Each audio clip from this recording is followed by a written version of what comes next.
I think one of the hardest, if not the hardest times as a pastor are the times when bad things happen to good people. Like the time I was called when I was a chaplain to be with a mom in the ER waiting room. Her child had just died unexpectedly from an accident in her home. And understandably, she was heartbroken, sobbing, not able to speak. And so I sat with her, providing a quiet space for her to grieve. Not offering advice or suggesting that all will be well. And yet it was very difficult for me not to say something, not to try to fill the space, to find some meaning or reason for why this tragedy happened. Well, some years ago, while leading a church Bible study on the discussion of everything happens for a reason, it turned out that people were wanting to know why we as humans need to label everything, why we need to have a category for things, for our experiences, or for people even. And in the group, Cindy was there, a clinical psychologist, and she explained to us that this is a human trait. It helps us survive. We are less likely to rehash or ponder the situation if we have a category. If we don't have one, we will keep replaying this in our heads to try to find why this happened. In the case of this mother's trauma, I wanted to find a category. I wanted to say something like, it's all going to be better. I wanted to stop her pain. What is often said in this situation is, God must have needed her in heaven. Or if the person who passed is older, they might say, well, it's her time or his time. Or it must have been God's will. Or God had a purpose for this to happen. Or you may have even heard it's part of the plan. I have heard such statements said to members of a sports team that just lost the game, which implies that God picks winners and losers. And then we who talk about grace can be heard using the grace card. A sports team may be heard saying, we won by the grace of God. Well, if that is so, then did the losing team lack God's grace? There are more troubling questions. Why would God plan for millions of Jews to die in the Holocaust? Or would God really want Africans to become slaves? Or does God really want little children to die in a school shooting? You see, we seek to console, or others seek to console us by saying statements that infer that everything happens for a reason. Subconsciously, according to Dr. Cindy, we think that we need to tidy everything up. We think that we need to organize it so that it makes sense. After my divorce, a woman from my church, someone who I admired spiritually, like, a spiritual mother, told me she thought that it was God's will for my marriage to dissolve. Because now I could be a real pastor without being hindered by marriage issues. She needed to find a reason for why my marriage had failed. Otherwise, it didn't make sense to her.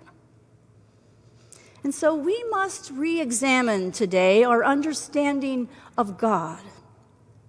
Does suffering in the world reflect the will and purpose of God? Does it reflect who God is? In the Deuteronomy passage we just read, Moses is telling the Israelites about cause and effect. Choose life under God's law of love. Loving God and loving our neighbor will lead to life and peace for the community. Our world could really use a lot more of that today, right? More love of God, more love of neighbor, more love of ourselves. And then the writer says, we will have life, abundant life. You've received a handout with an illustration that I hope will help you. And those of you at home, if you would like to have this handout as well, feel free to contact the office and we'll make sure that you get this. And if those of you in the congregation, if you don't have a handout and you would like it, please raise your hand and then we'll all have one together. I think everybody has one. And you can use the pen in front of you at the pew. And I've been told that if the pen doesn't work, please take it to the Welcome Center so that they can pitch it out. Or you can take it home to pitch out, So I'm actually helping you, Lila, this way, right? All right. So you have your card, right? And you see that on the Christians have this belief that let me start this over here. Sometimes we say that God has divine sovereignty. Okay, let me just start all the way over, all right? You've received a handout that I hope that you will all have in front of you. These are common sayings that help, that support this everything happens for a reason, common saying. But you will learn through this that Jesus would not have said this, nor those of us who are Methodists, who follow the understanding of God's character in a Methodist way, would understand this. We sometimes say that God has a divine sovereignty, authority, or rule over creation. Or we say that God has providence, that God provides power over the universe. Christians share this belief, but interpret these concepts in a very different way. So you have on your card, on one end of the continuum, you see the word determinism, right? Right underneath predestination, there's that word determinism. John Calvin, a lawyer and a pastor and a very important person in the Protestant Reformation in the 1500s, emphasized the theology of determinism, that absolutely everything that happens by God willing it to happen, that God commands it to happen. Those who believe this understanding of God believe that God is responsible for everything. So in that little tiny box, you can add the word everything on the left-hand side. God is responsible for everything. That God must will and cause everything to happen. And for Calvin and many today, God is a micromanager. They believe that God is intimately involved in every detail, every day and everywhere. This is known as predestination. That God has preordered, predetermined everything that happens. Those that believe that God is responsible for everything believe that life unfolds according to a script that God has written before any of us are born. If you already noticed this morning, I had a script, but I didn't follow it, right? So I just would never be very good on that side of the spectrum. But on the other hand of the continuum, we have those who believe that God is a hands-off God. Many of our nation's founders believed that God was this type of hands-off God, that it's all up to us. We call this type of theology or view of God deism. And deists believe that God set the law of nature into motion, gave humanity dominion, and then stepped away. It's quite the opposite of Calvin's view. There are problems with each of these views. If everything is determined by God, if God micromanages our life moment by moment in the details, then what is the role of human beings in their relationship with God? If everything happens is caused by God, what is our responsibility? So on the left side, under predestination, the problem would be, what is the role of humans in our relationship with God? And what is our responsibility?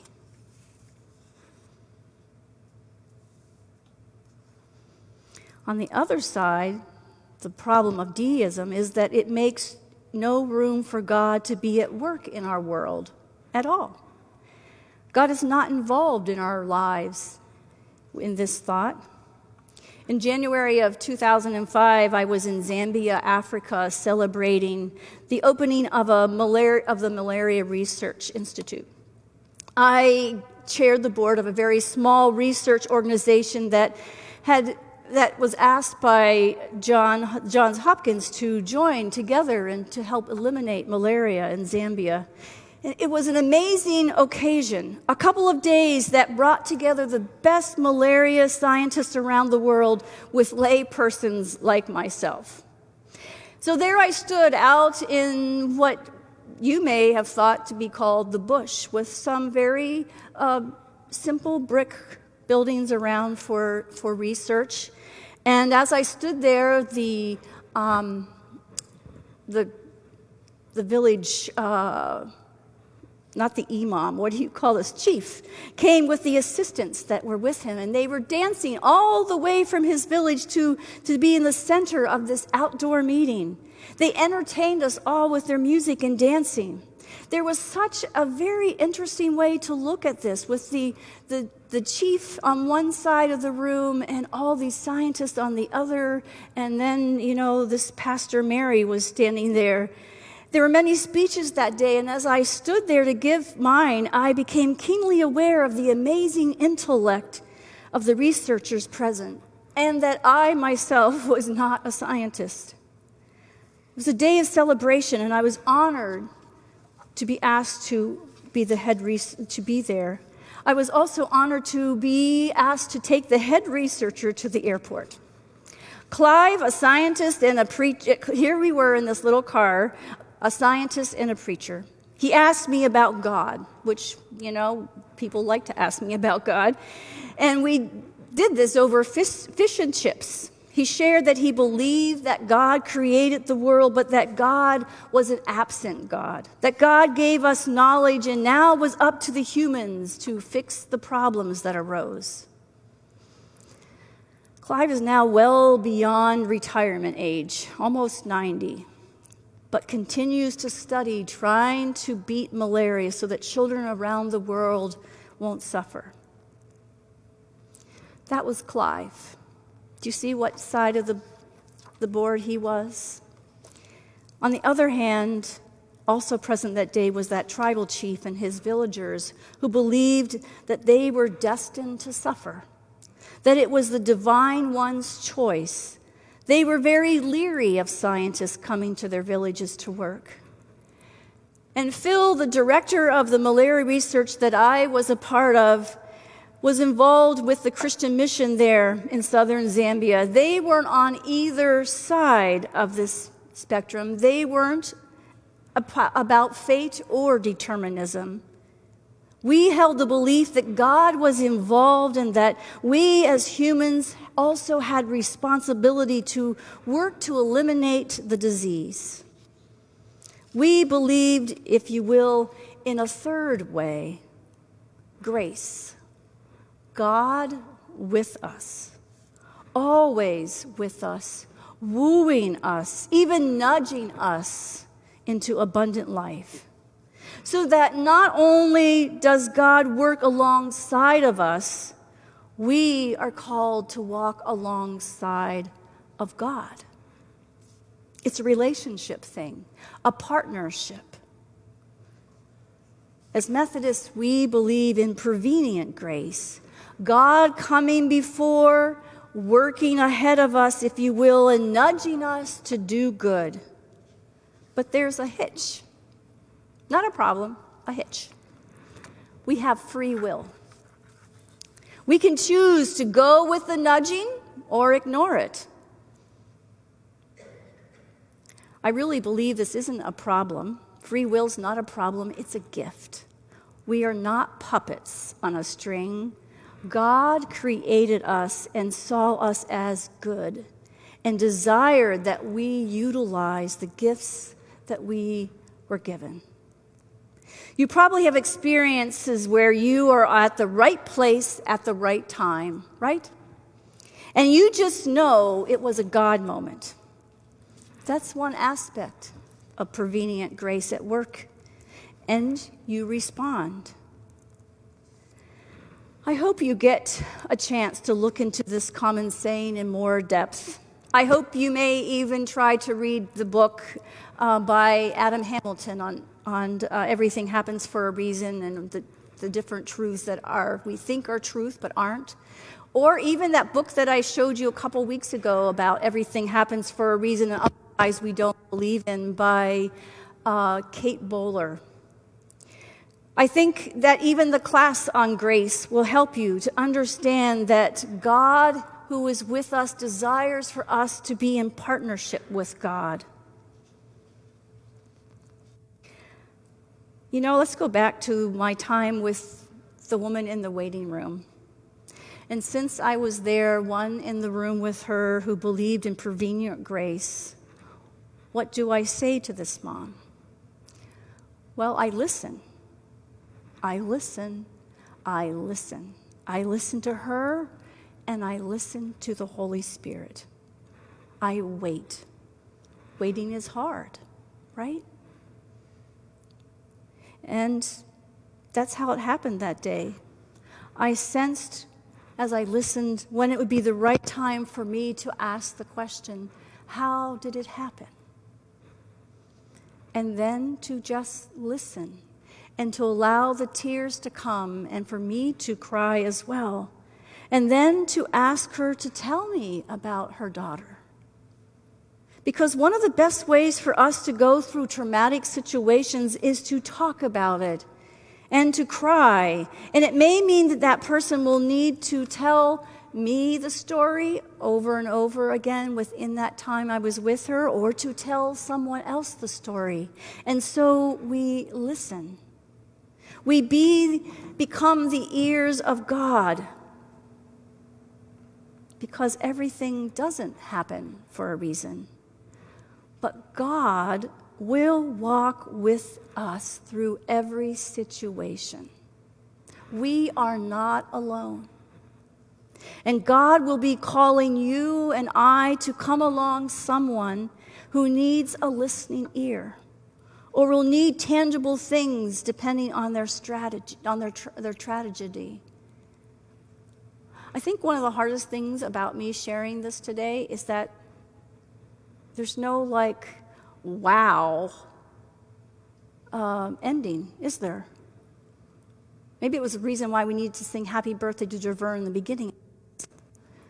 Because everything doesn't happen for a reason, and yet the good news is God is with us and will always be with us, helping to bring us into life. Our life will involve some bruises, right? But there's that deeper sense of life that you can have even in the midst of tragedy. And so, my friends, and I'm reminding myself as well as I say this, go with God, knowing more than you can imagine. Amen.